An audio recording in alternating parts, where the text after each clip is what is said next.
If you listen to the show, you already know that we cannot exist without our sponsors. They are the ones who make things happen behind the scenes. So let's acknowledge Fuji Sports. We've been working with these guys for a while now, not only as far as this podcast is concerned, but also at the RŌL Academy. We've had their gear. I personally use their gis. What a phenomenal product. Yeah, I mean, jiu-jitsu, judo, MMA, tape, bags, anything you need for your jiu-jitsu journey, you can find at fujisports.com.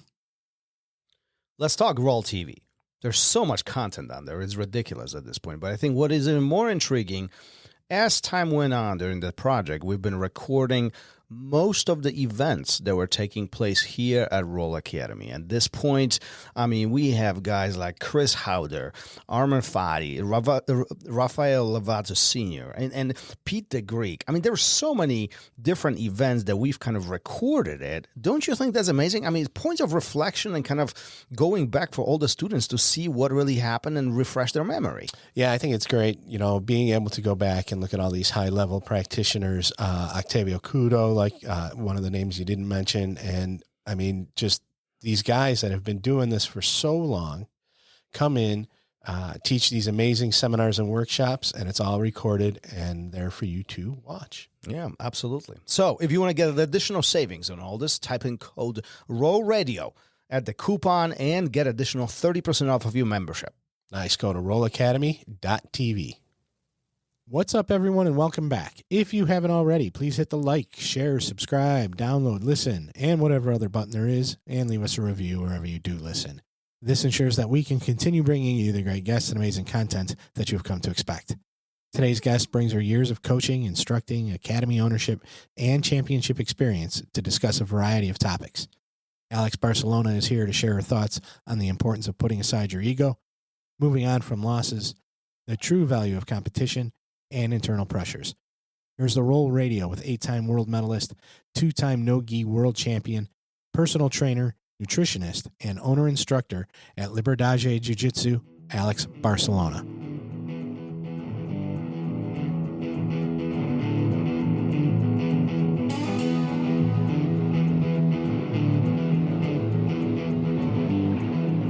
Welcome to RŌL Radio.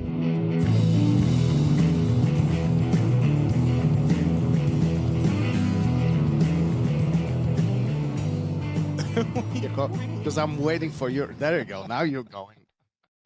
And we are live. Last time you complained that you were not included in the countdown, so I don't know what you did this time, but you're always finding new ways to make the beginning of this very awkward. That's the best part of this whole thing. Awkward beginnings of the show. Yeah, well, you know, everything else you do is awkward, so this might as well be awkward as well. Wow. Alex, welcome to the show. Do you see what I have to put up with every single day? I mean, that's a rough life. I feel bad for you. I sense sarcasm. Wow. Wow. I feel like I have no support today. Wow. How are you? How are you? My favorite episode. I am well. How are you guys? Good. Thanks for joining us today. For this conversation. What's interesting about your story particularly is that as I was getting ready for this conversation, I read somewhere that you love working for yourself and you do not embrace 9 to 5. And that really kind of sunk in my mind as I was making my notes. What is so unappealing about 9 to 5 and what is so appealing about being free as you described?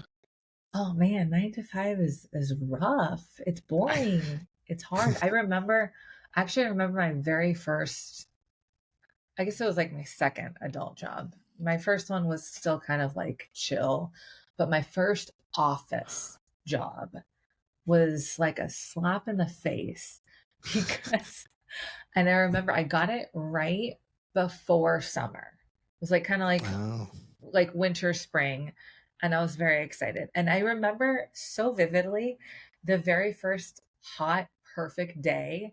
And I remember sitting at my desk, looking outside and going, wait, I should not be inside. I should be outside. It should be like, we don't get summer breaks. It's not back in school again. And that was my first memory of realizing, oh, I'm not made for a 9 to 5 And job. I assume this is back in California. Oh, yes. I think I was like 21, Yeah. 2021. And I was like, oh, being an adult is not very fun. You know, we rush to become an adult and independent. And we have just this like lopsided idea of what it is. And it's nothing like that. And then all this responsibility is hit on you. And you realize you're not as free as you thought you were. Why did that bother you so much? Like why was there like a contention point for you? Because realistically, 99% of people, you know, they might think what you're describing right now, but 99% of people will go to the office. They will do what is necessary, right? And why was it such a big contention point? Oh, you know, actually, I feel like I can credit Milton a lot to this because I was also somebody who always thought in a little square in a box, and this has to go there, this has to go there, this shape fits there. And I don't know, maybe it's a Brazilian way of thinking, but he was like, stop, like, it's not that big of a deal, you know, whatever. But I don't know, I'm just a free spirit. I always have been. I am somebody who likes to find a lot of joy and connect with people. And so if I'm not connecting with people, I am not finding joy. I think that's pretty much what it is. And isn't that one of the big characteristics of a phenomenal instructor, having the ability not only to teach, I mean, obviously that's kind of a prerequisite, but also to have that ability to connect, be accessible, be available, and really have that connection with your students individually, you know? Oh, absolutely. I say that all the time, especially to our new students. I tell them, I'm very forward with everybody who comes into our academy, and I tell them, you are going to be lost for 6 to 8 months. Yeah. You will be very confused, and you're not going to know where things are adding up. And I'll tell you that the only thing that will keep you coming to the academy is the people, because that's the constant. That's what beginner adults can relate to, because it's hard for beginner adults to start over on something and to, you know, it's like an ego check. They've been successful all their life, and now they're doing something where they're very green and feeling out of place. And a lot of people, when they feel out of place, if they do not progress fast enough, they quit because they feel bad about themselves and they don't like to feel that they are not succeeding fast enough. But if you can cultivate a good community, you kind of lure people in just by coming and with the bonds that they make and the friendships. And, you know, you're funny at the academy, like, oh, okay, I'm bored today, I guess I'll go train. Like, I don't know what I'm going to retain, but at least I'm going to be there. And if you can cultivate a good friend, community, partner experience, then that kind of sucks the person in. And then finally, around month 6 to 8, they're like, oh, wait, I am retaining things. I guess I won't quit. But I tell them that right away. And it's so, so important to have a good atmosphere in your academy. Well, and you mentioned they don't progress fast enough. And one thing was important to acknowledge here, that fast enough in quotes, it's based on their perception, not what is expected of them, correct? Yes. Oh, absolutely. Right. Absolutely. I feel so bad. I also think, I mean, it's been 11 years that I've been in this jiu-jitsu community. And in this 11 years, I mean, no offense, gentlemen, but I definitely believe it's like males have a harder time grasping the slowness of their progression. I think women have an easier time with it. I think maybe it's like an alpha beta, alpha female type of thing. Like women, I think they're just naturally more inclined to go like, oh, like, okay, whatever. Like, I'll just go with the flow, or, okay, I don't, no woman has ever been like, so when am I going to roll? But I'll tell you, every man has walked into my academy and said, oh, I can roll. And I'm like, have you trained before? Oh, I wrestled in high school. Yeah. So 20 years ago. And they're like, yeah. And I was like, no, then you're not rolling right now. Like, I'm Is trying this to a preserve nature? you. Is this What? a nature nurture thing, or do you really think it's more of a base? I think it's an ego thing.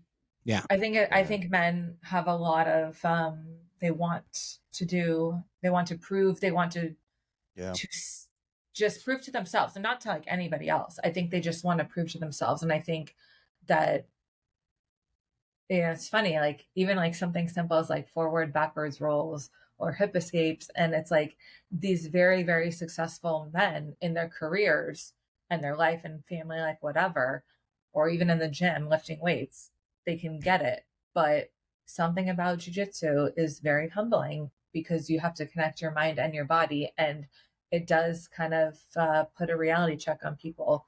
And the ones who can survive are the ones who have no problem putting that ego to the side. And it's okay. Like I try to tell people all the time, like, it's okay. Like all of us were there. Like I did not know how to hip escape. Nobody knew. Nobody is born knowing everything. So if you're able to do that, then I think also what's really important to kind of think about and acknowledge here is that we come as a new student, we come to this place, to this academy, to this gym to learn something new, yet we are expecting to know everything of ourselves at day one. Like it's almost like oxymoron, right? Like you sign up because you want to learn, yet sometimes we think that we know more than we do, right? Yeah. Oh yeah. I mean, I tell them like, I just taught class at noon and I taught something, it was hip clamp. And then the guy, he's a white belt, has been training for like 8 months or so. He's good. And he's like, oh, I mean, okay, I'm almost there. I almost got it. I'm like, you shouldn't almost get it. Like if you get the whole technique perfectly, you got a problem. Like it's okay. You're going to get it and then you're going to forget part of it. And it's okay to not get it right away. Yeah. So while we're on this topic, let me ask you this. Sometimes I run into the situation or conversation with a student when they say, this is not for me.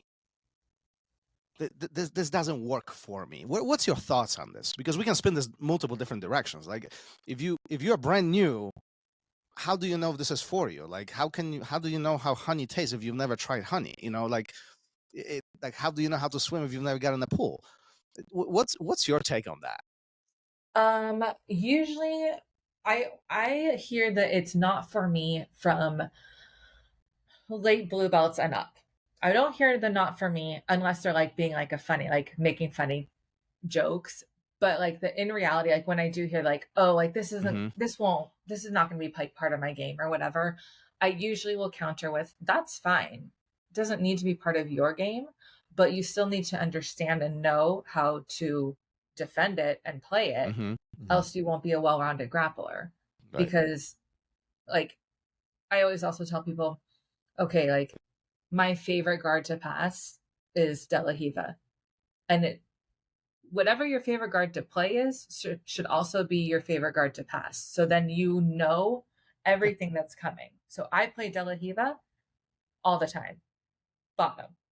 And I know every way to pass it. So I already know now then what their A, B, and C option is going to be, and D and E. And maybe I don't like those other passes, but I know what's coming. So if it's not part of your game, that's fine. It doesn't have to be, but you still have to be able to defend yourself. I mean, that is what jiu-jitsu is.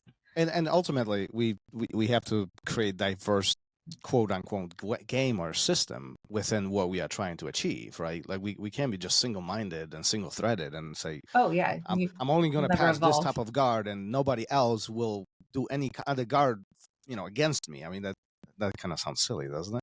Yes, absolutely.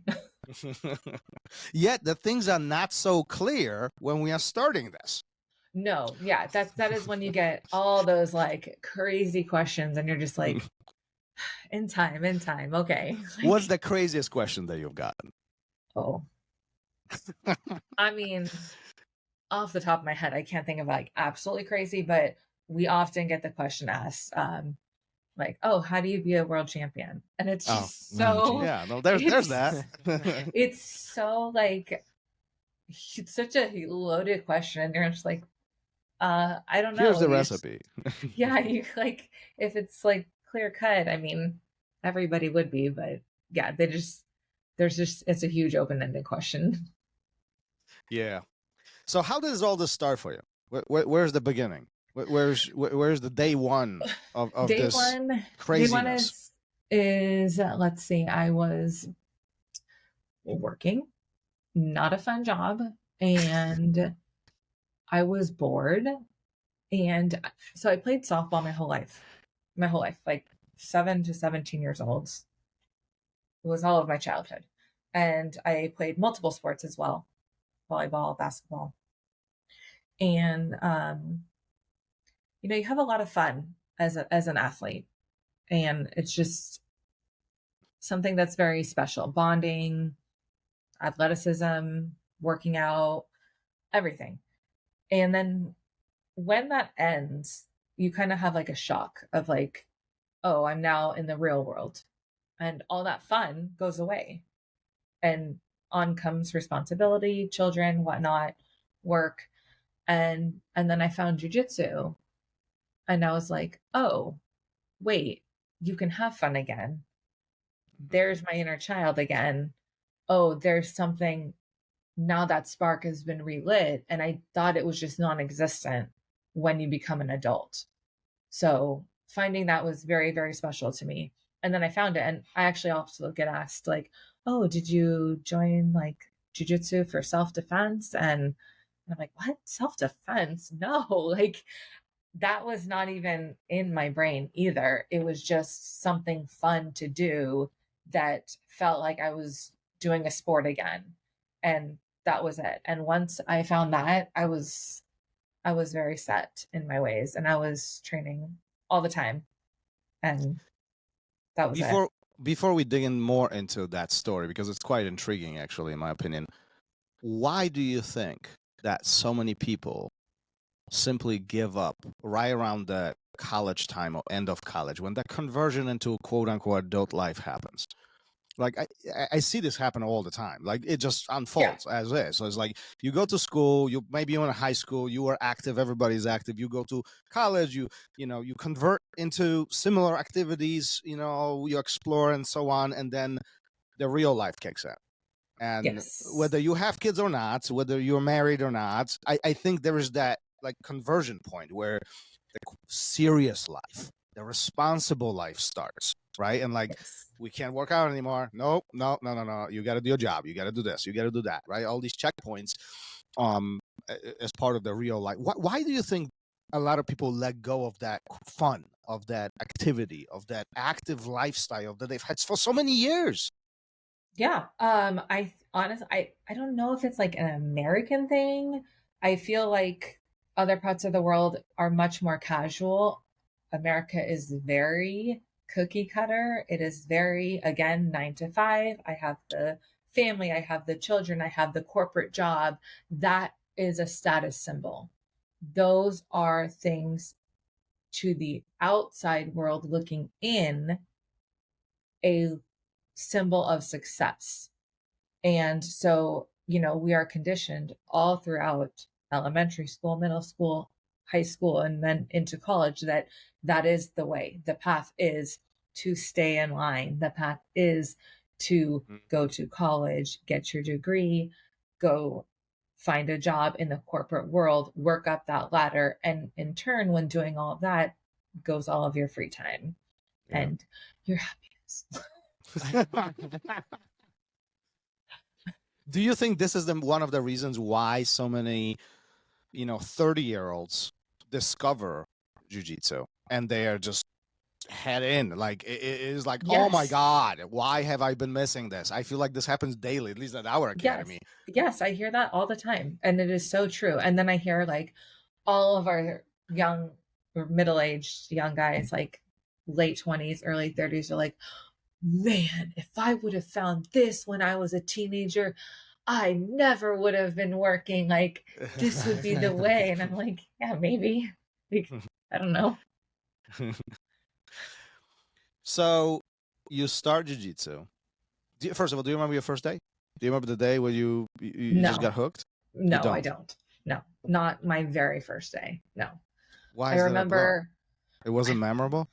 No. I guess it do. wasn't fun. No, it was. It's so long ago. That's a long ass time. I have many children, okay? My brain does not hold that capacity. You gotta No. let go of some things to stay Yeah, sane. I gotta let Push go. it. I remember mid white belts. I don't remember the very first days or anything, but I remember mid white belt. Yeah. What was so appealing about jiu-jitsu? Not now, but back then. Those first months, at the very beginning. What's your first recollection of it? Again, it was just something. It was something to do, and I had just had my second child, and I was finally feeling like myself again. I was finally feeling like, oh, I can now do something for myself. And I had always had my kids. I had my kids very young. I had my daughter, I had when I was 23. I just turned 23. So I had my kids young and I was doing a lot for them. And then I had just had my second child. And I finally felt like, ooh, I have a little escape that doesn't take a lot. And I can be a little selfish and I can do this for whatever the class time, like, oh, an hour. Great. I can just keep coming.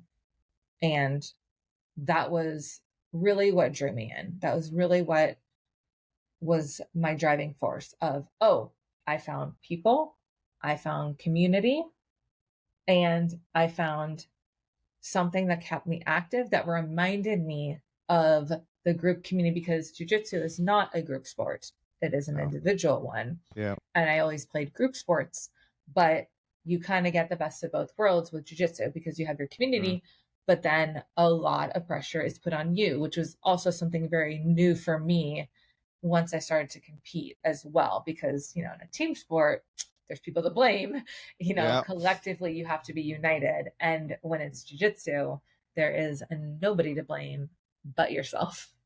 How was that conversion for you?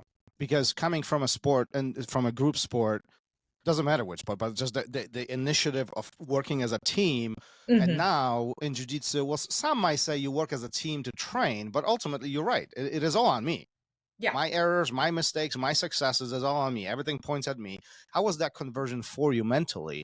From one point, you'll find it refreshing. There's something new that I can stimulate myself physically and mentally. But yet now, like, all the pressure is on me. Yeah, I think it's definitely how you handle it individually. I did not feel like I had a problem with that. I have a very nonchalant attitude about things. I can get upset with myself, but I'm not going to be bent out of shape. And I feel like I do have the ability to go like, oh, okay, like here is where I messed up and like, let's fix it. Like nobody's perfect, move on. So I did not struggle with that. But I also think it really just depends on the type of attitude you have about life and how you can carry yourself. I know that I cannot beat myself up over and over again because I will go nowhere. So you'll just continue to spiral down. So at some point you have to also give your own self a reality check, and you have to know that it will get better. You will move on and you will always get better. I feel like many students don't see it that way. I feel like a lot of people beat themselves up over little things, and expectations are set so high often that they are not even reachable. But oftentimes we beat ourselves up, and you are describing the complete opposite side of the spectrum. Yeah, I also try to remind our students, this is not your work. You're doing this for fun. And the moment it stops becoming fun is the moment you're not going to be coming to class anymore. You won't be training. And if this is your real life, this is your source of income, then sure, you can hold yourself a little bit more accountable, but you're doing this for fun. If you're competing, it should be for fun. And sure, there is a time and at a level when it does start to change. I would say, late blue, early purple. Like if there's a purple belt, that's competing, they are competing to win. They're not competing to see what's going to happen. And at that time, sure, like individually, we coach everybody differently. So like around then, sure, it'll start to change and conversations will adjust. But white belts, blue belts, like you got to be able to go with the flow. You can't hold yourself too high, or you're going to get false expectations. That's hard. Right? You jumped into competition pretty early on, didn't you? Yeah, right away. Was that a goal for you immediately as part of the jiu-jitsu to stimulate that competitive edge that you've had in the early years? Yeah, I don't think I necessarily told myself, oh, I must compete. I just appreciate testing myself. So it just felt like that was the progression. It wasn't like an option. That is what is going to happen. And so I just started. Do you competing. recall your first one? I know they had like some in-house tournaments that I did at white belt, and I don't actually remember that. I do remember white belt worlds very vividly. Walk me through that. Again, coming from a group environment, team environment, now you're by yourself, you're on your own. Yeah, I didn't have any expectation. I absolutely thought I was going to lose. There was not one. No way. I don't believe you. For real, like you go into Worlds, the biggest tournament there is. Yeah, I think it was like my third tournament. Yeah, I did not have, I think I had one goal. I do remember I had one goal, and it was to sweep somebody. Okay. And so my goal was to sweep my opponent. And I was like, oh, okay, if I could sweep somebody at Worlds, we're good. And then I'll lose, but that's fine. At least I did that. And was that your safety net? Was that like explaining to yourself that it's okay not to do well? No, I'm somebody who works in like a checklist. Yeah. And so it's just a very methodical thinking. And I really just thought, oh, I'm going up against all these like Brazilian people that I'm gonna lose because I'm just some American. I don't know. I just really was like, oh, I'm just such a novice. I'm only gonna be able to sweep somebody. And then I fought my first match, and then I swept the girl. And in the middle of it, I remember going, oh, I guess I need a new goal quickly. And then that was going to be my question. Yeah. And then I said, oh, okay, well, then you better win. So I just stayed on top. I remember I only played close guard as a white belt. So I did either like a hip bump sweep or scissor sweep straight to mount. And then I think I just stayed on top or something like that. And then my second match, I triangled. So wait. So what's going through your mind? So you win the match. Like you were not supposed to win. This was not the objective here. Like what's going through your mind? Yes. So I won the match, the first one. And then I was like, oh man, okay. Well, I guess that went better than I thought. So let me just make a new goal. Don't fucking lose the next one. And so then I didn't lose the next one, and I did what I always do, which was close guard. And I know I got the girl in a triangle, because actually I still have a photo of that. And then I triangled her. And then my third match, I remember, was from a lovely woman from Autos. That is all I remember. She was like also a mom. I remember her daughter was there. And she beat me on points. And then I got third. And I was like, oh, well, that was fun. And I just had no expectation. And then with no expectation, there's no disappointment. There's no and I was very pleased with myself. Man. All the time.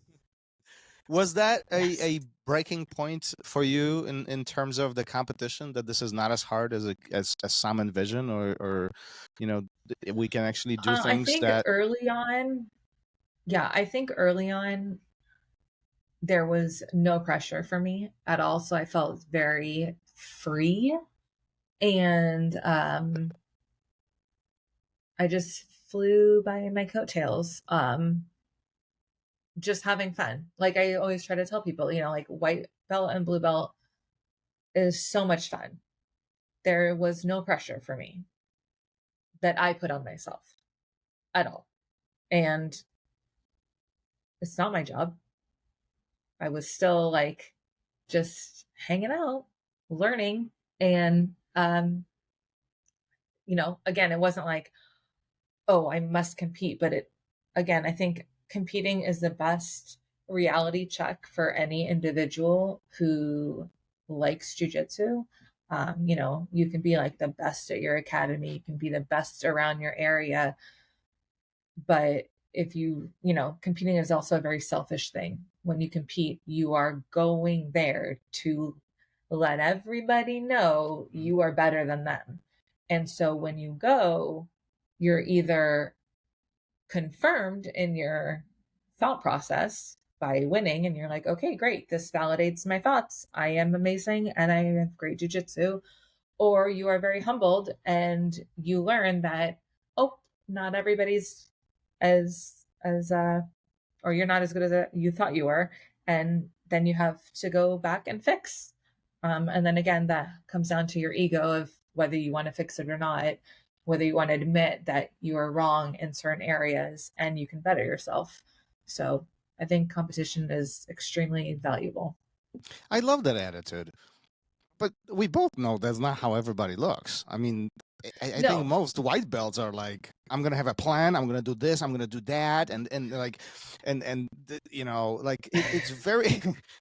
What you are describing is almost like the goal that everybody should aim for. But yeah, I don't see that often. Who's to say that I thought that though? Then.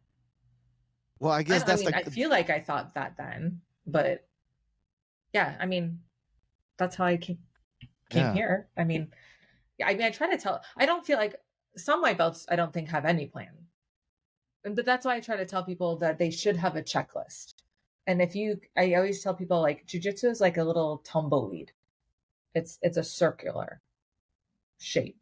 You know, you have your top player and your bottom player, and then you work in a little rotation. And, you know, top person, their goal is to pass, side control, knee on belly, mount, back. And in between that, the bottom person is trying to reverse that. So if you reverse that, then you now become the top player and your little checklist is whatever it is. And if you can just think in this little circle, it's a lot easier to kind of find where you are in space with your opponent or partner or whatnot. But yeah, sometimes white belts have like an idea, but I find a lot of times they have not a clue. They're like, oh yeah, I'm just going to win. I'm like, well, how are you going to win? Like, what are you going to do? Well, I'm just going to go and see what happens. Well, then good luck. Well, jiu-jitsu is not easy, is it? No. I think it's important to have a plan, but not have a tunnel vision. Yeah, and I think that's the hard part.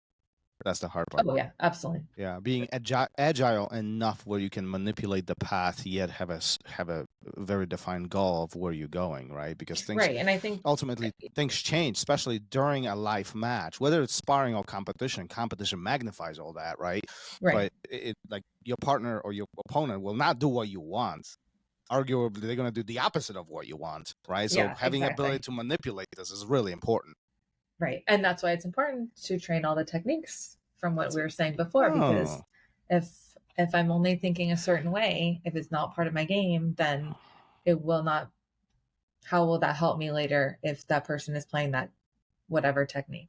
Come on, Alex. Right. I'm going to get a takedown. I'm going to pass the guard. I'm going to get knee on belly, mounted, get to the back, and it's over. Easy. That's your plan.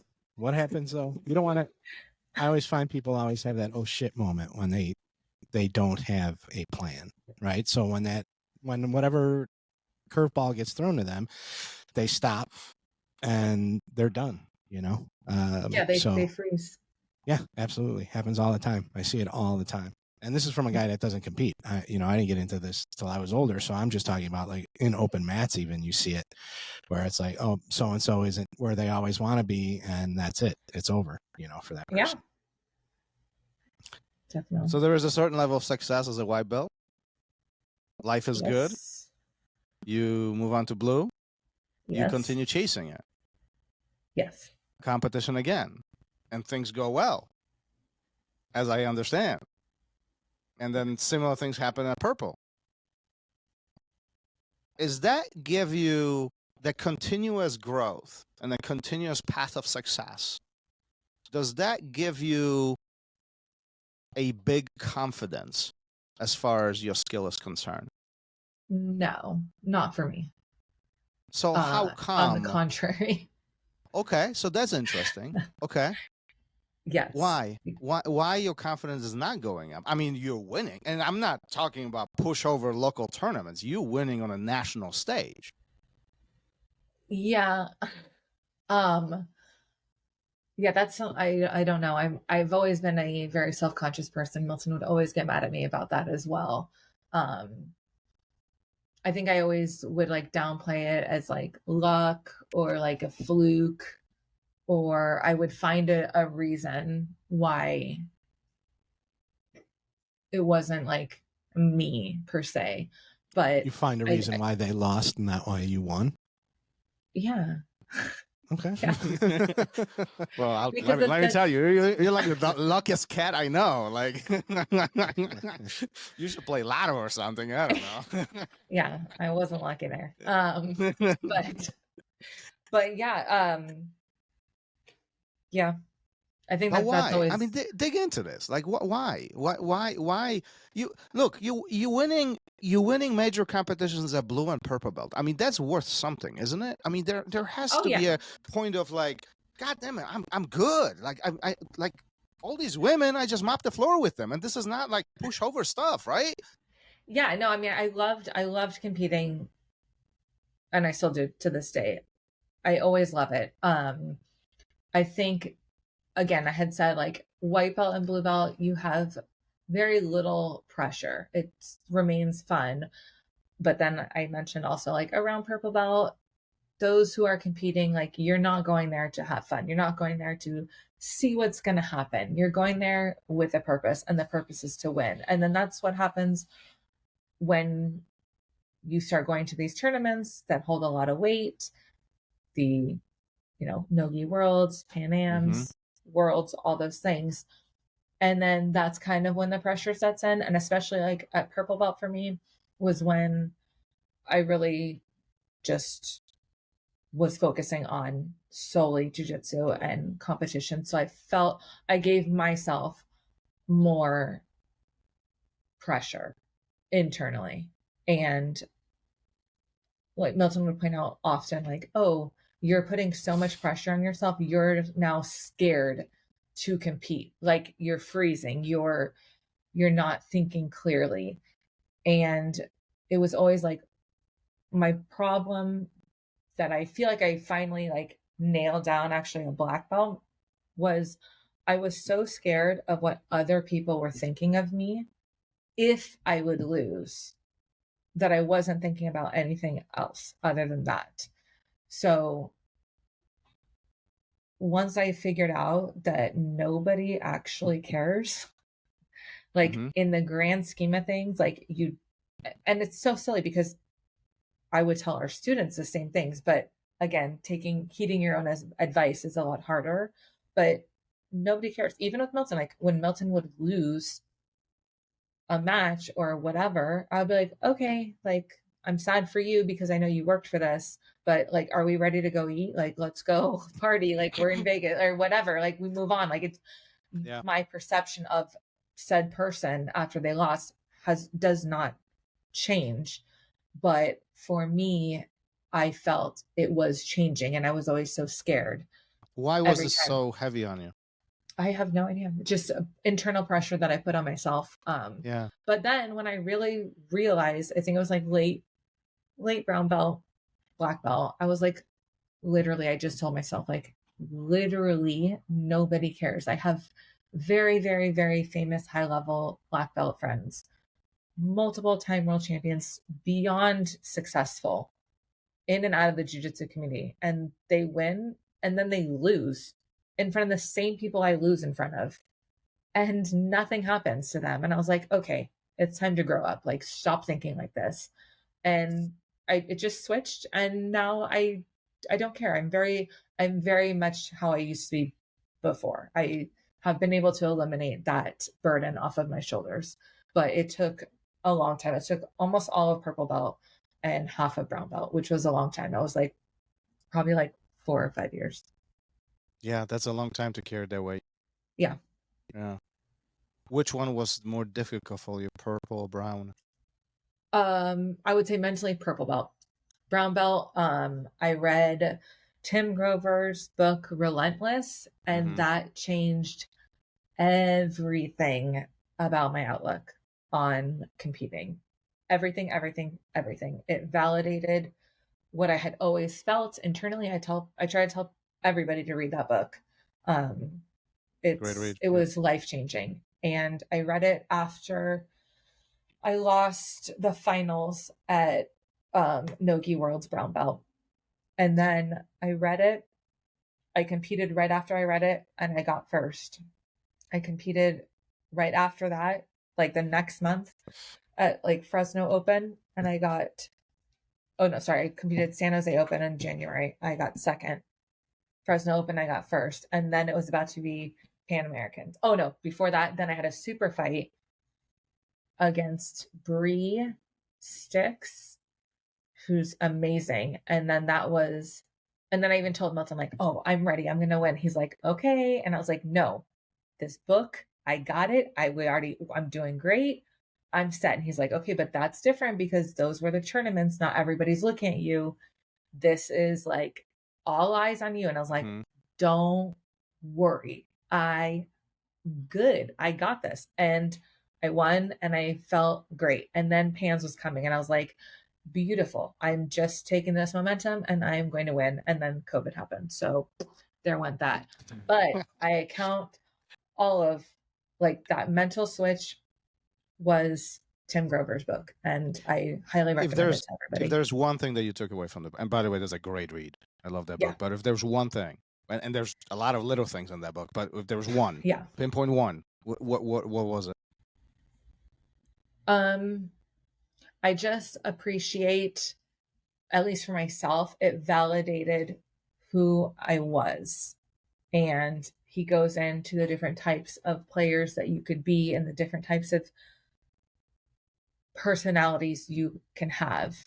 And it just really made me not feel bad about myself and to like flip the switch. It kind of like okayed it for me. And I also think it's an interesting read from a woman's perspective as well, especially a mother, because we wear many hats multiple times simultaneously. And so as a woman and as a mother, it's very hard to be 100% selfish, 100% relentless, because you are constant, like you have people to take care of.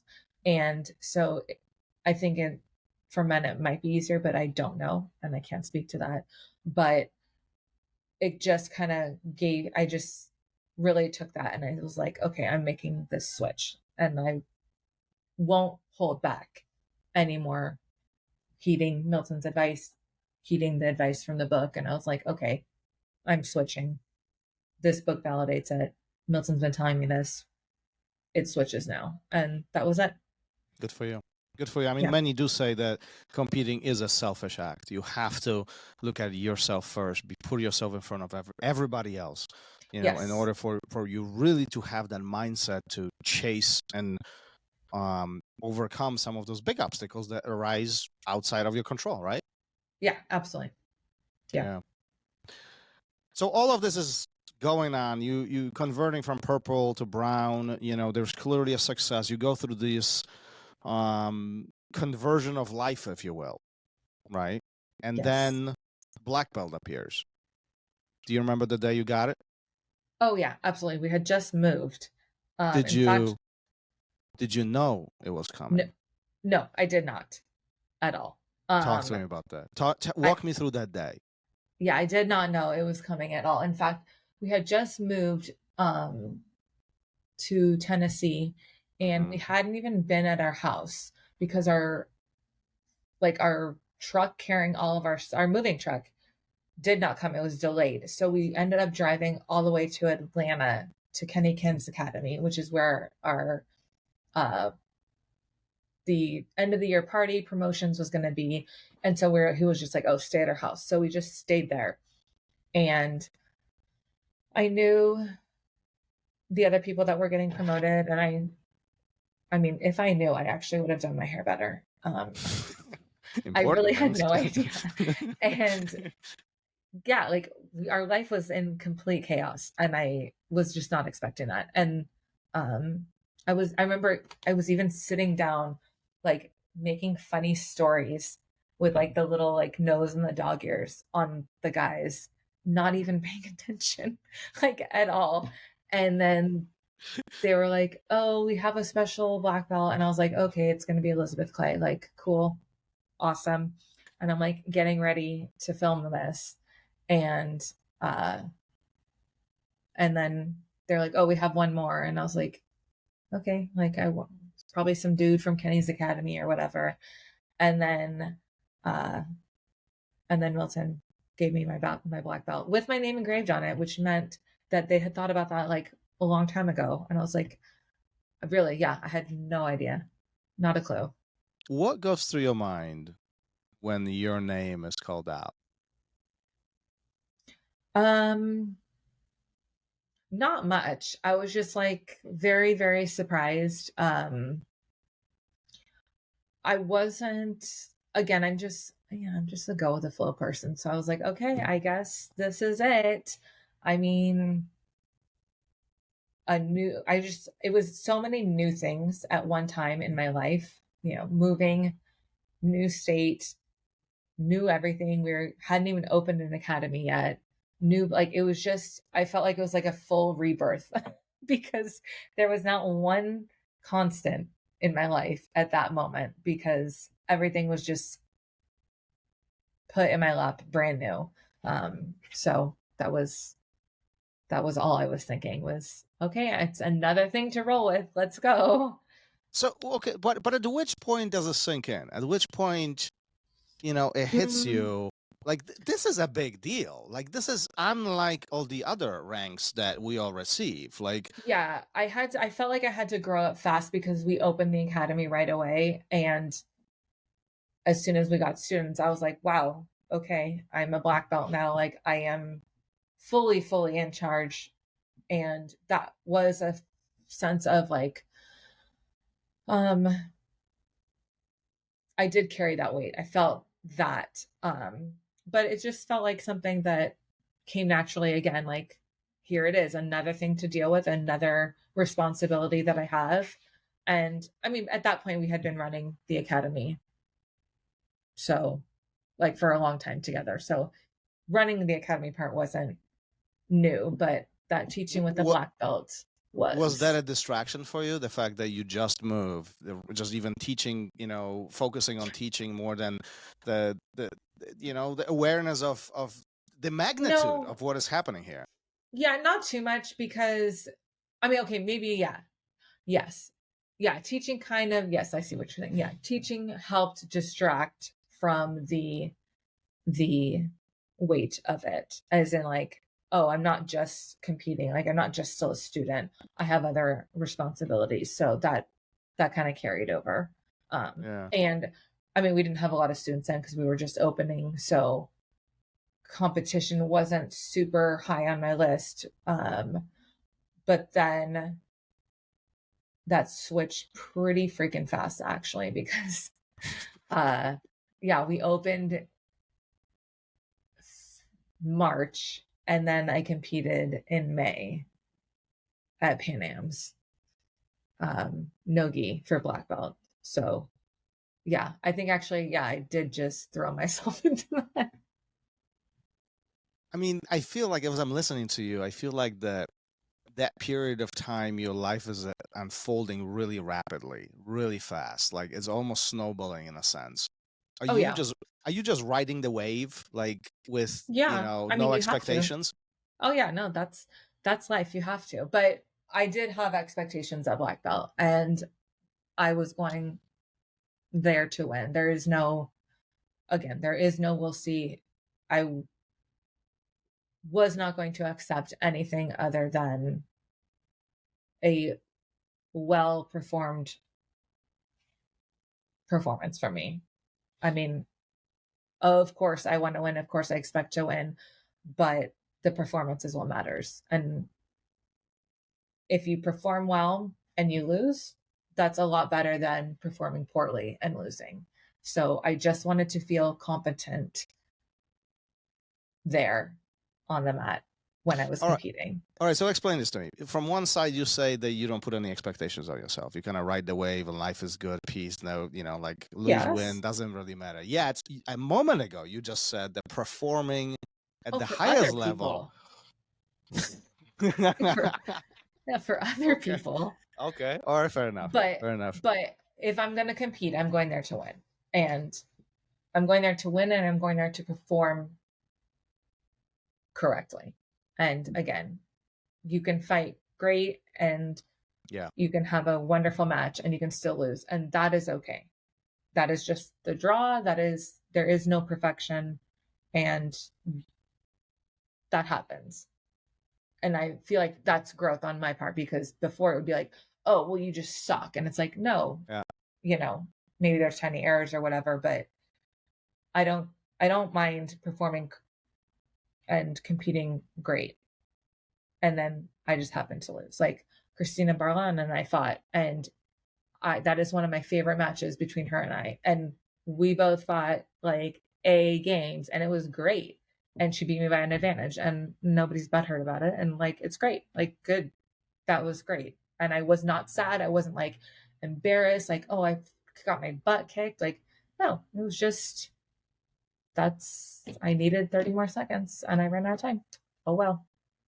I mean, you're a great example of growth mindset. It's really looking for how we can improve versus, beating ourselves over the obstacles we couldn't really control. And I think that's that's the place where a lot of people can really improve, can get better. Like simply changing the way how we look at life, look at jiu-jitsu, look at situations, and continue troubleshooting them. What do you think?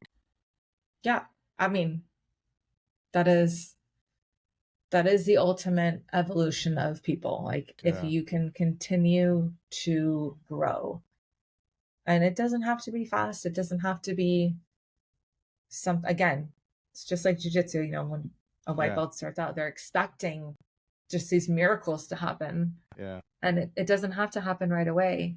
And if it does, that kind of sometimes takes away the specialness of it. Yeah, it does. Yeah, oftentimes it does. Yeah. Yeah. Well, it's how do you reflect on all of this? I mean, there is a level of success that came with that very relaxed, low expectation mindset that you've had most of your life, especially on the mat. How do you reflect on this? I mean, is that something that you pass on to your kids and to your students, or that healthy pressure? It's still good. Yeah, I definitely try to pass that on to everybody that I come in contact with, friends, family, students. I think it is a nice mindset to have. You don't, or at least I did not start off jiu-jitsu going like, oh, I'm going to be a black belt, I'm going to be a champion, I'm going to do these things. Like, I did not start like that. It's just like, even now, like, the world still goes on. We would compete at Worlds. I won. We drove 6 hours home, and then I picked up my kids and I went to the grocery store, and I was like, nobody knows. I'm like picking out apples and then like the produce section. I'm like, nobody knows I'm a world champion. Like, what the hell? And then that's just our own other reality check of like, nobody also really cares. Like, there's only like a niche group of people that care, and other than that, that's it. And that's not what makes you an amazing person. What makes you an amazing, successful person is your outlook on life and the ability to, again, put your ego aside, check it when it needs to be checked, and bring it out when it needs to be brought out, because you also have to have an ego competing. You also have to have an ego to win. You have to have heart. You have to have many, many things to be deemed a successful person in life. And success is defined in so many different ways. Absolutely. Not everybody wants to be a competitor, and that's fine. You can still be successful in jiu-jitsu without ever competing. Not everybody, jiu-jitsu serves so many purposes in life. There's a competition aspect, there's a social aspect, there's a mental health aspect. Jiu-jitsu really serves so many people for so many different reasons. And that's why usually academies are so diverse. And, you try to harbor each niche group, and then they all mesh together as well. I just think it's a very unique part of life that not everybody gets to experience. And I always try to tell people that they should absolutely experience it, because it's very, it serves you and your heart, like internally. Do you think everybody should try in jiu-jitsu? I think everybody should absolutely try it. I don't believe it's for everybody. I think you can also find and seek these communities outside of jiu-jitsu as well. I will always tell people, like, you'll know if jiu-jitsu is for you. You'll absolutely know, like, immediately. It's not like a yoga or spin class where you like go every so often or whatnot. You have to be okay with closeness and people in your face and really compromising positions. And but if you're not faced by that, then you should absolutely continue. But if it's not for you, like, that doesn't mean there's not success in other things and other communities. Like, I'm sure CrossFit has the same thing. I'm sure knitting community or chess, like, who knows?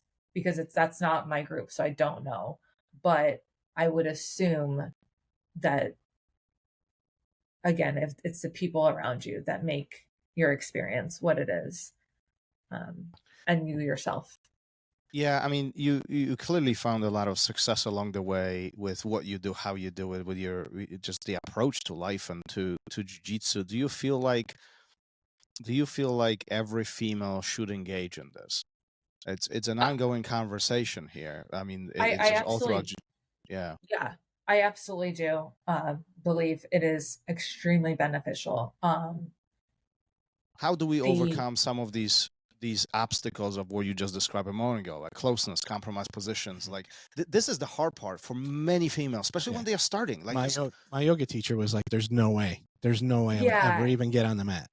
Yeah, it's really a personality thing, and I don't know how to crack that code to fix that personality quirk if you don't like it.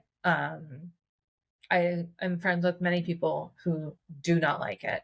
And I've tried, and I'm like, okay, at least you tried it. Yeah. Then I definitely suggest, for the safety aspect, that you carry a gun or some pepper spray or something, because I think it is very important for women in general to. But it's even beyond that, right? I mean, it's beyond the functional aspect of knowing what to do in compromised positions. It's also how you troubleshoot things, how you resolve problems, how do you act. Jiu-jitsu is literally helps you deal with every problem in your life, because over and over and over again, you can fail inside of those four walls of your jiu-jitsu academy. And again, like you said, you can troubleshoot, you can reboot, you can restart, you can find another way. But outside in life, you don't have that opportunity. You can't just stop. And so I would rather have like my worst, toughest, hardest days in the academy, and then know that, like, okay, what have I learned? I've learned to calm down. I've learned to breathe through things. I've learned to stop, time manage, think, make an action plan, and then continue my life. So those skills are transferable throughout life. Again, can you find it in another sport besides jiu-jitsu or another thing? Maybe, but I don't know, because my only my only knowledge is biased that. in a way. Yeah. But I won't hold it against other people. Yeah. Alex, amazing story of yours. I'm Thank you. really impressed and inspired in a sense that how you approach life in general, and you can translate this into what we do on the mat every single day. So congratulations on this. Before we start slowly wrapping this up, what we do at the end of every episode, we have a question for you from our previous guest. And Gary is offline right now, but you can hear him. Yes. So, but he's going to take a lead on this. He's going to ask you a question. But keep in mind that whoever asked this question, they did not know that you will be answering it. So it's completely in blind. Okay. This is very interesting into the whole conversation. Okay. Yeah. So this is from Nathan Orchard. And Nathan's a great guy.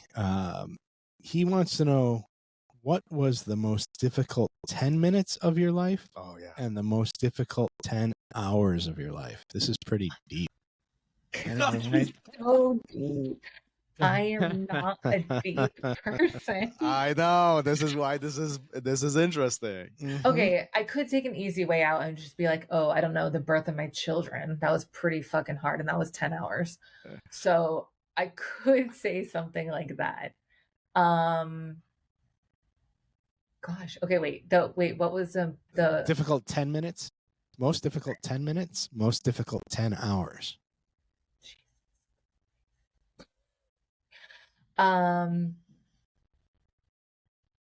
Okay, you guys are totally putting me on the spot. Difficult 10 minutes. I do not have, like, in my mind an actual Okay, well, I'll spin this. thought, but I'll spin this. Hold on, Okay. hold on. She's going. okay. Go ahead. I was about to say the most difficult match, because that's probably close to 10 minutes. Yeah, I would say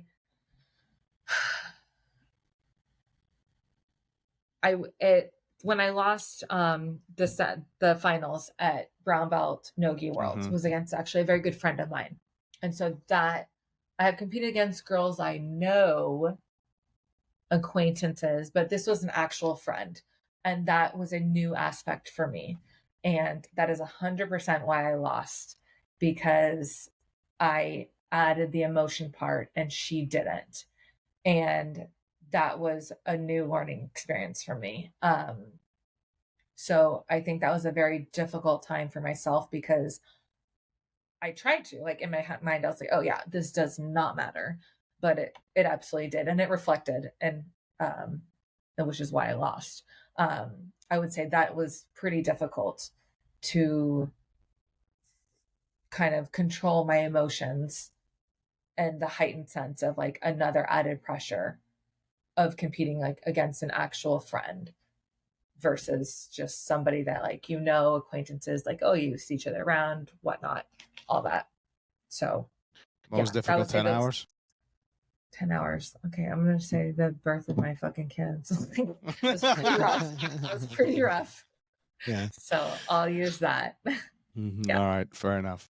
Yes. Alex, thanks for hanging out with us last hour or so. Thanks for sharing your story. What a beautiful journey. What a beautiful journey. Yeah. When you were a blue or white or blue or purple belt, have you thought ever out in the future where you anticipating on being a black belt, or perhaps being an instructor, or perhaps having your own business and being responsible in such way and making an impact of hundreds, if not thousands, if not tens of thousands of people who watch you, right?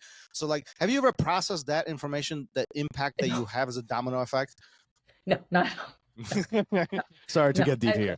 Yeah, no, I live in my bubble, and I try my best to impact those around me, and I hope that does domino effect. And every time I do a podcast like this, like, I do try the best to get out what I truly believe, and I feel that is the most helpful for everybody. And if you can just take a little bit of this, just like when you go to seminars, like, you're not gonna remember everything, but if you can remember one thing that hit with you, let that snowball, let that progress for you. I like that. I like that. If anybody wants to connect with you, Are you available? Website, social media? I mean, where can listeners Instagram. connect with you? Yep. Instagram. That's it. I'm old. That's it. Nothing else. Instagram. Yes. Fair enough. That's easy. Yeah. Yeah. Instagram is the place. That's where things happen. Yes. Phenomenal. Alex, thanks for hanging out with us. Thanks for sharing your life story. Thanks for sharing your journey. I truly appreciate what you do, and we'll be sitting on the sidelines and watching you. You brought part my 2. Yeah, I know. Tell them, give them your pods. Give them your AirPods. I know, right? Thanks for hanging out with us, Gary. Yeah, you said a minute ago that you don't go deep, but you did a lot today. So our listeners are going to have a lot to enjoy about this past hour or so. Yeah, so this was a great time. It was cool. Yeah, for sure. Yeah. All right, guys, let's wrap this up for today. Once again, thanks for hanging out with us and sharing your story. Thank you for listening to RŌL Radio. If you enjoyed the show, don't forget to leave us a review and help us make the show even more amazing. For future episodes, check out our website and follow us on all major podcast platforms. Take care.